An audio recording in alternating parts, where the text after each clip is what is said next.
حضرت عائشہ صدیقہ رضی اللہ تعالی عنہا سے کسی نے پوچھا تھا صحابہ کرام علیہم رضوان میں سے کہ اماں جی نبی پاک کے اخلاق کس طرح کے تھے؟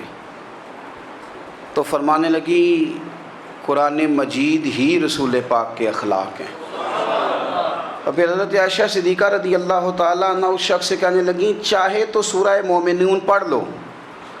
تو انہوں نے یہ ابتدائی آیات سورہ مومنون کی جب تلاوت کی تو حضرت عائشہ فرمانے لگی یہی تو میرے نبی پاک کے اخلاق ہیں، اور یہی وہ آیات ہیں جن میں اللہ تبارک و تعالیٰ نے بندہ مومن سے تقاضا کیا ہے کہ اگر وہ جنت کا وارث بننا چاہتا ہے، جنت وہ جگہ ہے جہاں رسول کریم علیہ السلام کا قرب بھی ملے گا اور رب کریم کی زیارت بھی نصیب ہوگی، وہ مقام فلاح، وہ مقام کامیابی، وہ مقام جہاں اللہ تعالیٰ اپنے بندوں پر اپنی رضا نازل فرمائے گا، اس مقام کا نام مقام جنت ہے۔ تو اس سورہ مبارکہ کی ابتدائی آیات کے اندر اللہ تبارک و تعالیٰ نے ان صفات کا تذکرہ فرمایا ہے کہ اگر وہ صفات ہم اپنے اندر پیدا کرنے میں کامیاب ہو جائیں، معنی یہ ہے کہ ہمیں اللہ تبارک و تعالیٰ نے جنت کا وارث بنا دیا ہے۔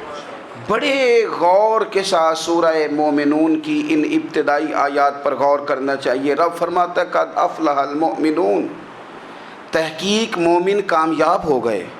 کون سے مومن؟ الذین ہم فی صلاتہم خاشعون، وہ جو اپنی نمازوں میں گڑ گڑانے والے ہیں، خشوع کے ساتھ، عاجزی کے ساتھ، انکساری کے ساتھ، ذوق کے ساتھ نماز پڑھنے والے ہیں۔ والذین ہم عن اللغو معرضون، اور وہ جو بیہودہ باتوں سے منہ پھیرنے والے ہیں، لغویات سے اپنا رخ پھیرنے والے، سنجیدہ لوگ۔ پھر ارشاد فرمایا والذین ہم للزکاۃ فاعلون، جو زکوٰۃ دینے کا کام کرنے والے ہیں۔ پھر فرمایا والذین ہم لفروجہم حافظون، اور وہ لوگ جو اپنی شرمگاہ کی حفاظت کرنے والے، اپنی شرمگاہ کی حفاظت کرنے والے۔ الا علی ازواجہم، مگر یہ کہ اپنی بیویوں پر، او ما ملکت ایمانہم، یا اپنی شرعی باندیوں پر۔ اس زمانے میں جو لونڈی خریدی جاتی تھی اس سے بھی وطی کرنا جائز تھا، اگرچہ اب لونڈیاں موجود نہیں ہیں تو یہ فعل بھی موجود نہیں، سوائے اپنی بیویوں پر یا شرعی باندیوں پر۔ فإنہم غیر ملومین، فرمایا جو یہ کام کرے اس پر کوئی ملامت نہیں ہے، اپنی بیوی کے پاس شرعی طریقے سے جائے یا باندی کے پاس جائے۔ فمن ابتغى وراء ذلك، اور جو آدمی اس کے بعد اس حد سے بڑھے، اس کے سوا کچھ اور کرے جو بندہ، فرمایا فاولئک هم العادون، یہ لوگ حد سے بڑھنے والے ہیں۔ جو لونڈیوں اور باندیوں کے علاوہ، اپنی بیویوں کے علاوہ کسی اور جگہ گندگی کریں، یہ حد سے بڑھنے والے، حدوں کو کراس کرنے والے لوگ ہیں۔ پھر ارشاد فرمایا والذین هم لاماناتہم وعہدہم راعون، اور وہ جو اپنی امانتوں اور اپنے وعدوں کی رعایت کرتے ہیں، امانتیں ادا کرتے ہیں، وعدے پورے کرتے ہیں۔ اور وہ لوگ جو اپنی نمازوں کی حفاظت کرنے والے ہیں، جن میں یہ خوبیاں آ گئیں، میرا رب فرماتا ہے نماز میں خشوع خضوع حاصل ہو گیا، فضولیات سے بچ گئے، زکوٰۃ ادا کرنے والے بن گئے، شرمگاہ کی حفاظت کرنے والے بن گئے، امانتیں عہد پورے کرنے والے بن گئے، اپنی نمازوں کے محافظ ہو گئے۔ اللہ اکبر، قربان جائیں۔ مالک فرماتے ہیں اولئک ھم الوارثون، یہی لوگ تو وارث ہیں۔ یا اللہ کس چیز کے؟ فرمایا الذین یرثون الفردوس، یہ لوگ جنت کے وارث ہیں، یہ جنت کے وارث ہیں یہ لوگ۔ ہم فیہا خالدون، اور فردوس سے، جنت سے نکالے نہیں جائیں گے، ہمیشہ ہی جنت میں رہیں گے۔ یہ آیات اللہ کا مطالبہ بھی ہے، یہ آیات صحابہ، اہل بیت، اولیاء اللہ، ان تمام کی سیرت کا عکس بھی ہے۔ اور سب سے بڑھ کر سیدہ عائشہ صدیقہ فرماتی ہیں یہی تو آیات ہیں جنہیں اچھی طرح سمجھ لو گے تو تمہیں مدینے والے کے اخلاق بھی سمجھ میں آ جائے گا، حضور کے اخلاق بھی تمہیں سمجھ میں آئیں۔ بڑے غور کے ساتھ سورہ مومنون کی ان ابتدائی آیات پر غور کرنا چاہیے۔ رب فرماتا ہے قد افلح المؤمنون، تحقیق مومن کامیاب ہو گئے۔ کون سے مومن؟ الذین هم فی صلاتہم خاشعون، وہ جو اپنی نمازوں میں گڑ گڑانے والے ہیں، خشوع کے ساتھ، عاجزی کے ساتھ، انکساری کے ساتھ، ذوق کے ساتھ نماز پڑھنے والے ہیں۔ دیکھیں قرآن نے یہ نہیں کہا شروع میں کہ وہ لوگ اپنی نماز پابندی سے پڑھتے ہیں، بلکہ فرمایا وہ نمازوں میں عاجزی کرتے ہیں، وہ نماز میں خشوع کرتے ہیں، خضوع کرتے ہیں۔ نماز ہم بھی پڑھتے ہیں، ڈھیر سارے لوگ ہیں جن کا یہ مطالبہ ہے کہ میرا نماز میں دل ہی نہیں لگتا۔ پہلی بات تو یہ ہے کہ دل نہ بھی لگے تو نماز پھر بھی پڑھنی ہے، اور دوسری بات یہ ہے کہ دل لگانے کو بھی تو کچھ انسان کے پاس چیزیں ہونی چاہیے نا، کوئی ضروریات ہوتی ہیں۔ سب سے پہلی بات یہ کہ مسئلہ نماز کا نہیں، مسئلہ اہمیت کا ہے۔ آپ نے اللہ تبارک و تعالیٰ کی ذات کی، رب کریم کے جلالت کی جتنی زیادہ اہمیت اپنے دل میں محسوس کر لی، اتنا ہی نماز کی طرف توجہ آپ کی بڑھ جائے گی۔ آپ سادی سی مثال ہے، غور کر لیں، جتنا آپ اپنے استاد کو پروٹوکول دیتے ہیں، جتنی عزت کرتے ہیں، اتنا ہی وقت پہ آپ ان کے پاس پہنچ بھی جاتے ہیں۔ اگر آپ کے دل میں اہمیت نہیں ہے تو آپ ٹال دیں گے، اور جس استاد کی اہمیت ہے اس کے فون کی گھنٹی بجتے ہی فون بھی اٹھایا جائے گا، اور بات پوری مکمل بھی نہیں ہوگی تو کہا جائے گا جیسے آپ کہیں گے، اور جو وقت وہ دیں گے ان سے 10 منٹ پہلے پہنچنے کی کوشش بھی کی جائے گی۔ بس سمجھ لیں دل لگنے نہ لگنے کا مسئلہ نہیں، اہمیت کا مسئلہ ہے۔ آپ جتنی اپنے مالک کی بارگاہ کی اہمیت سمجھ لیں گے، اتنا ہی وقت پہ مسجد آئیں گے، اتنا ہی شوق سے نماز پڑھیں گے۔ دوسری بات، نماز کے ترجمے پہ غور کریں۔ آپ یقین کریں اگر نماز کا ترجمہ ہمیں آ جائے نا تو ہمیں تو یوں لگے کہ ہم تو اپنے مالک کی بارگاہ میں عرض و معروض کرنے حاضر ہوئے ہیں۔ یہ سورہ فاتحہ ہی دیکھ لیں آپ، حضور فرماتے ہیں، رب فرماتا ہے سورۃ فاتحہ آدھی میری ہے آدھی میرے بندے کی ہے۔ جب اس نے کہا الحمدللہ رب العالمین الرحمن الرحیم مالک یوم الدین ایاک نعبد و ایاک نستعین، جب یہاں تک وہ لفظ کہتا ہے تو یہ حصہ میرا تھا۔ اس نے اپنے رب کی تعریف کی، اور جب کہا نا اس نے اہدنا الصراط المستقیم، اب بندے نے التجائیں شروع کر دی۔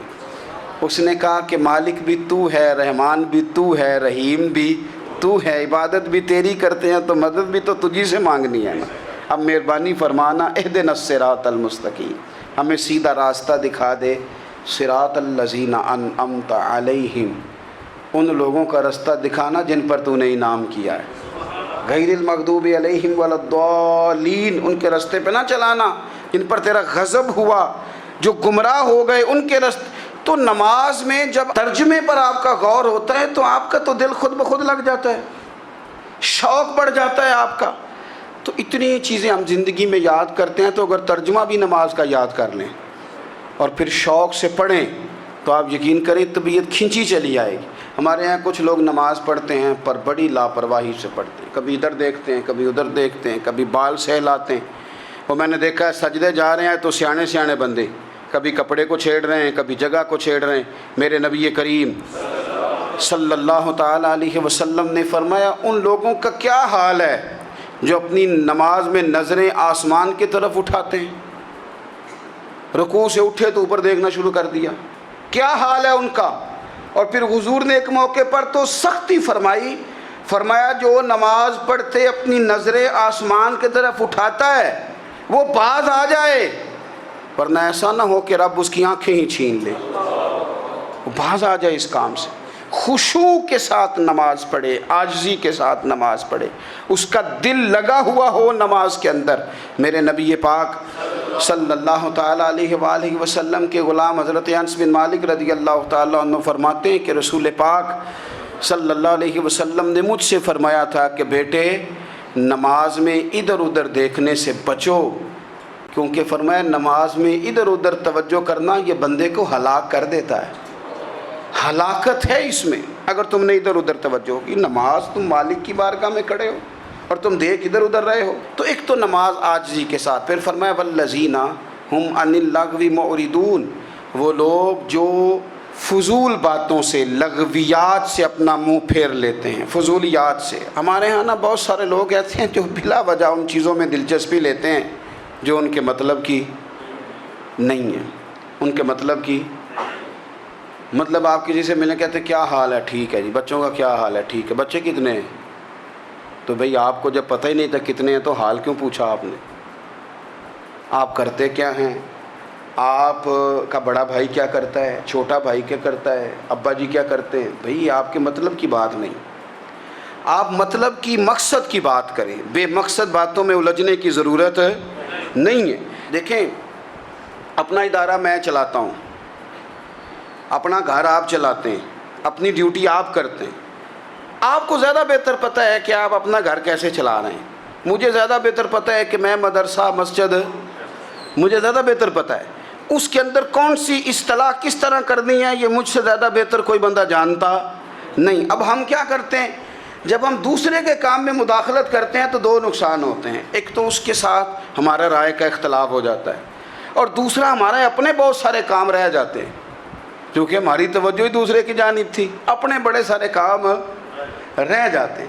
اس لیے بہت ساری ایسی چیزیں ہیں جن میں بلا وجہ کوئی مقصد نہیں۔ ہم پرانے لوگوں سے باتیں سنا کرتے تھے، ہمارے بزرگ کہا کرتے تھے جڑے پنڈ جانا نہیں، جڑے پنڈ جانا نہیں اودہ راہ پوچھنے دی کی لو۔ لغویات میں نہ الجھے، فضولیات میں نہ الجھے، یعنی ٹو میں رہنا، ٹو میں۔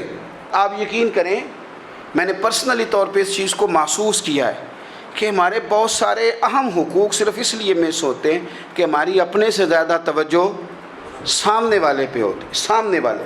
میں نے دیکھا بڑے بڑے عجیب سوال اور بڑے بڑے انوکھے سوال، مطلب یہ کہ اتنی لمبی چوڑی، اور لوگوں کو بڑا پتہ ہوتا ہے یہ فلاں آدمی جو ہے اس کے بچے کتنے ہیں، وہ بیاہ کہاں پہ ہیں، کس کس علاقے میں ان کی شادیاں ہوئی ہیں۔ اتنی تفصیلات کی ہمیں ضرورت نہیں ہے، ہم سے تو ہمارے بارے میں پوچھا جائے گا، تو ہمیں اپنا معاملہ بڑا صاف ستھرا۔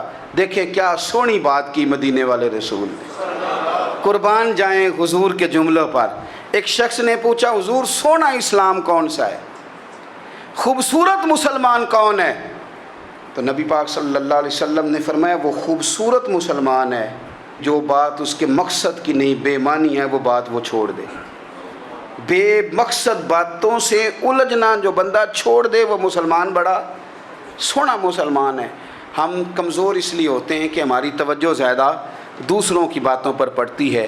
پھر فرمایا والذین ھم للزکاۃ فاعلون، وہ لوگ جو زکوٰۃ دینے کا کام کرتے ہیں، صدقات کرتے ہیں، خیرات کرتے ہیں، وہ کامیاب ہو جاتے ہیں۔ پھر فرمایا والذین ھم لفروجہم حافظون، وہ جو اپنی شرمگاہ کی حفاظت کرتے ہیں۔ نوجوان میری بات پر توجہ کریں، فرمایا وہ لوگ جو اپنی شرمگاہ کی، والذین ھم لفروجہم حافظون، وہ لوگ جو اپنی شرمگاہ کی حفاظت کرتے ہیں۔ حضور غوث پاک رضی اللہ تعالیٰ عنہ فرمایا کرتے تھے دو چیزیں انسان اپنی سنبھال لینا، ایک پیٹ اور ایک شرمگاہ، تو فرماتے تھے ولایت اس کے بڑی قریب آ جاتی۔ ہم نہ ان لذات میں الجھ جاتے ہیں۔ سیانے سیانے بندے، روٹی کمر سیدھی کرنے کے لیے کھانی چاہیے، زبان کے ذائقے کے لیے نہیں کھانی چاہیے۔ یہ زبان کا ذائقہ لگ جائے یہ کہیں کا نہیں چھوڑتا انسان کو۔ اپنی شرمگاہ کی جو لوگ حفاظت کر لیتے ہیں، کوئی بڑے سے بڑا گناہ کرنے سے بھی بندہ کافر نہیں ہوتا، بندہ کفر کرنے سے کافر ہوتا ہے۔ گناہ بڑے سے بڑا کرنے والا بھی گناہ گار ہے، کافر نہیں۔ لیکن بعض گناہ ایسے ہیں جو جس وقت بندہ کر رہا ہوتا ہے اس وقت وہ مومن نہیں ہوتا۔ میرے نبی کریم صلی اللہ تعالیٰ علیہ وسلم نے فرمایا جب کوئی شرابی شراب پیتا ہے اس وقت مومن نہیں ہوتا، جب کوئی چور چوری کرتا ہے تو اس وقت مومن نہیں ہوتا، اور جب کوئی زانی زنا کرتا ہے تو تب وہ مومن نہیں ہوتا۔ اتنی دیر کے لیے اس کے دل سے ایمان نکال لیا جاتا ہے۔ یہ جو ہمارے لڑکے بن سنور کے نکلتے ہیں،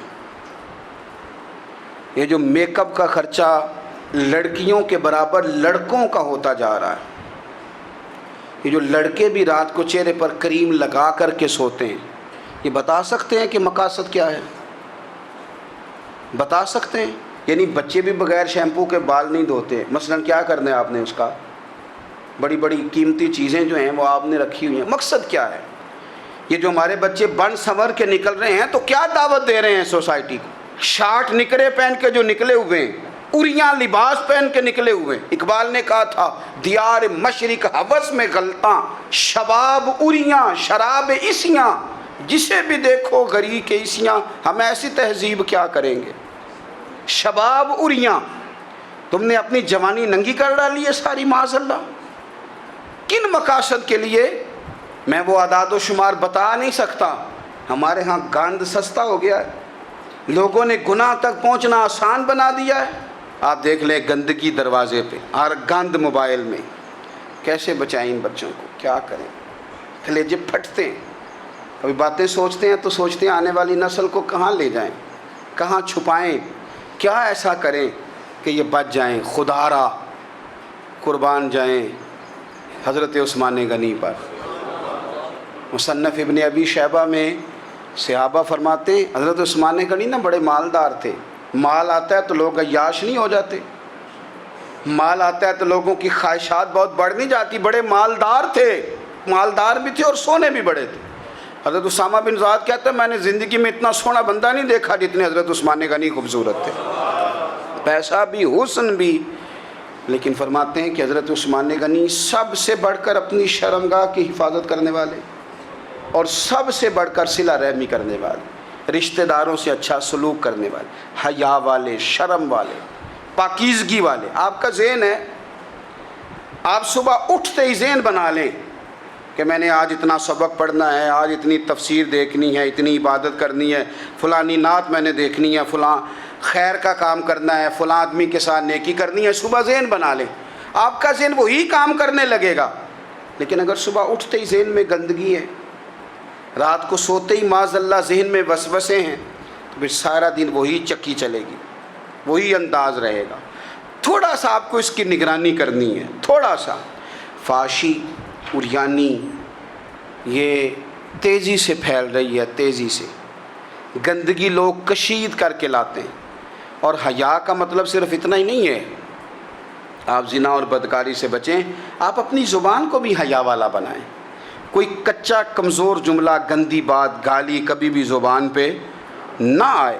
آپ کا انداز حیا والا ہو. بے باک ہو جانا، بے باک بولنا، میں باریکی سے اس بات کو سمجھتا ہوں اور میں آپ کو بہت ساری بزرگوں کے ارشادات کا نچوڑ عرض کرنے لگا ہوں.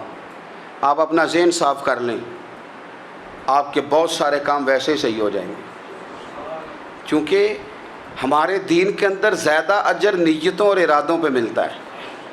آپ کے جو اندر کی پاکیزگی ہے وہ بہت سارا فضل لاتی ہے اللہ کا. اور اگر دل ہی نہ پاک ہو، ذہن ہی نہ پاک ہو، تو وہ خیر کی چیزیں کس طرح کر کے داخل ہوں گی؟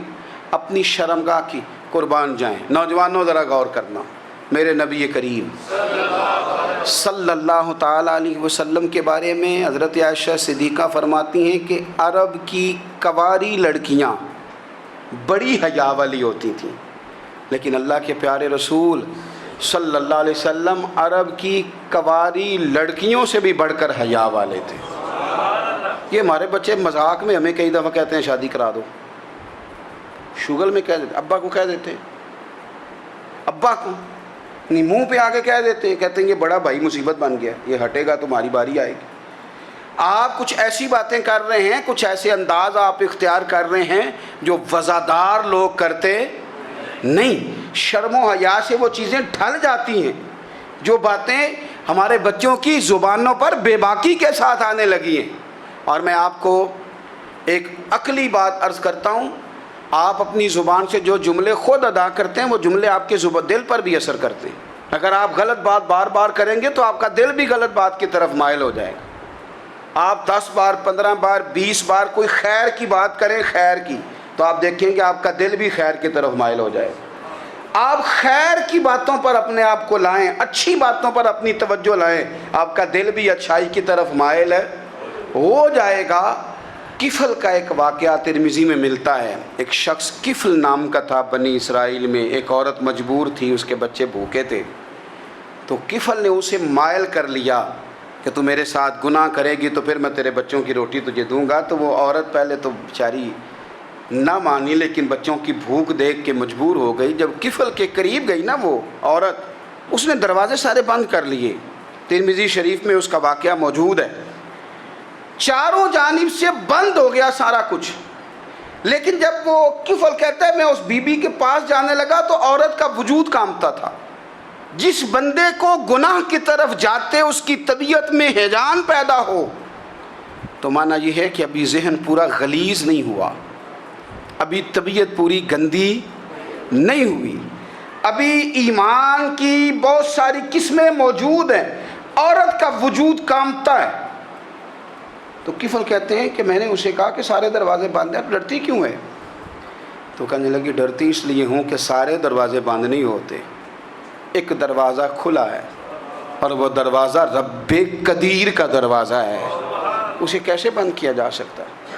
تو کہتے ہیں جب اس نے یہ لفظ کہے تو مجھ پر بھی بات کا اثر ہوا, مجھ پر بھی. تو میں نے کہا کہ اگر تو عورت ہو کہ رب سے اتنا ڈرتی ہے تو مجھے تو اس نے مرد بنایا ہے, تو مرد تو ہوتا ہی وہ ہے جو اپنے آپ پر کنٹرول کر سکے. تو اب نہ معاملہ آگے جائے گا, اب یہاں بات رکے گی نہیں, جا میں تجھے آزاد کرتا ہوں. عورت گئی, اس نے توبہ کی کفل نے, اور رات رو کے کہنے لگا مالک آج میں نے توبہ کی ہے تو میرے اوپر مہربانی کرنا, میری توبہ ٹوٹنے نہ پائے. رات اس نے توبہ کی, رات ہی انتقال ہو گیا. لوگوں کو پتہ تھا بڑا بے حیا ہے, بد کردار ہے, گناہ گار ہے, شاید لوگ اس کا چہرہ دیکھنے بھی نہ جاتے, پر مالک کریم ہے نا.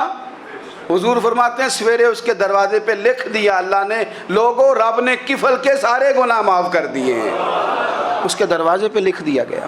جب آپ اپنی حفاظت کرنا چاہتے ہیں تو اللہ پھر اسباب بھی پیدا کر دیتا ہے.